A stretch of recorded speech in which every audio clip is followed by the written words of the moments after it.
Welcome to green world.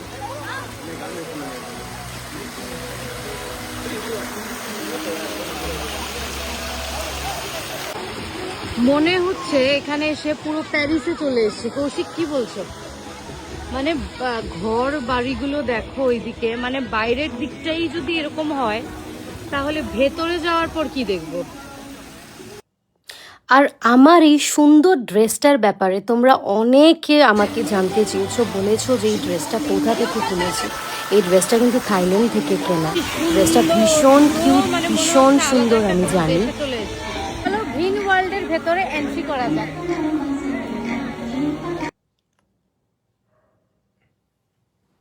এই হচ্ছে ভেতরের অবস্থাটা, এত সুন্দর, মনে হচ্ছে কোনো একটা আলাদা দেশে চলে এসেছি। ভেতরে ছিল প্রচুর সোভিনিয়ার, আর ভেতরে যেতেই কিন্তু আমাদের মাথা পুরো নষ্ট হয়ে গেছে।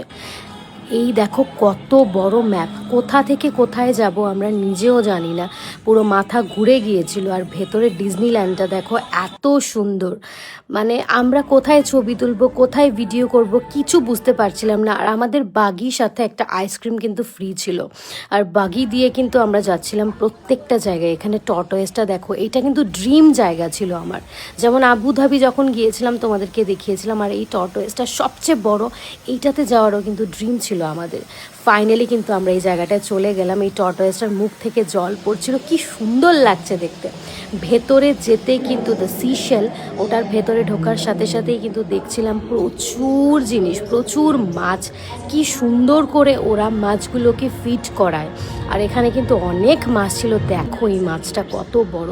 ওরা কিন্তু মাছগুলোকে ধরে উঠিয়ে তারপর সুন্দর করে ফিট করাতে থাকে। একটা শো হয়, মার্মেড শো থেকে শুরু করে ডিপসি, আর ডিপসির ভেতরে যাওয়ার পরেই কিন্তু প্রচুর জেলিফিশ দেখলাম।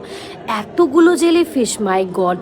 লাস্ট টাইম যখন আবুধাবিতে দেখেছিলাম এত ভালো লাগছিল, তারপর আবার 1 ইয়ার পরে ফুকোকে এসে সি ওয়ার্ল্ডে এত সুন্দর সুন্দর মাছ দেখলাম। এরকম মাছ কিন্তু জীবনে কোথাও কখনো দেখিনি। কেরম রাক্ষসের মতো দেখো মাছটা, আর কি কিউট টাইপের মাছ, প্রচুর বড় বড়।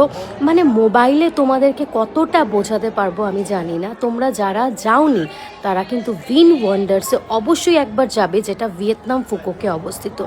কি সুন্দর না মাছগুলো। আর কৌশিক কিন্তু কন্টিনিউ গিম্বল দিয়ে ছবি তুলছিল। নেক্সট কিন্তু চোখে পড়লো আমাদের, ওয়াও কি সুন্দর বলো পেঙ্গুইনগুলো। পেঙ্গুইন আবার সাঁতারও কাটে, মাই গড! কৌশিক বলছিল যে দেখো পেঙ্গুইনের সুন্দর একটা রেস্টুরেন্টও আছে। আর আমি না উকি দিয়ে দেখছিলাম পেঙ্গুইন কিছু দেখা যায় কিনা। এই জায়গাটা দেখে আবার সেই আমাদের আবুধাবির কথা মনে পড়ে গেল। আর এখানে মারমেডটা কি কিউট, আর সোভিনিয়ারগুলো দেখে তো মাথা নষ্ট হয়ে গেল। এই দেখো এটা কি বলো তো, এটা শ্রিম্প। এখানে পেঙ্গুইন, অনেক কিছু সোভিনিয়ার ছিল। এত মজা করলাম আমরা এখান থেকে বেরোতেই, বিশ্বাস করো এত কিছু। এটা হুইল অফ টাইম ছিল। এটার ওপরে যখন গিয়েছিলাম না, খুব ভয়ও লাগছিল যে কতটা ওপরে উঠবো। কৌশিক বলছিল কিচ্ছু হবে না, তুমি চলো, আমি তো আছি।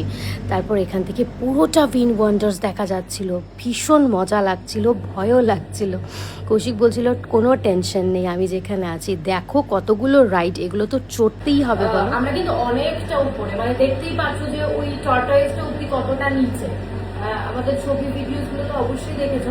একটু একটু ভয়ও লাগছে, তোমাদেরকে দেখাচ্ছি যে কত উপরে আছে আর উপর থেকে কেরম লাগছে দেখতে। এটা পুরো একটা আলাদা দুনিয়া, পুরো আলাদা। মনে হয় না আমরা ভিয়েতনাম বা ফুকুকে আছি।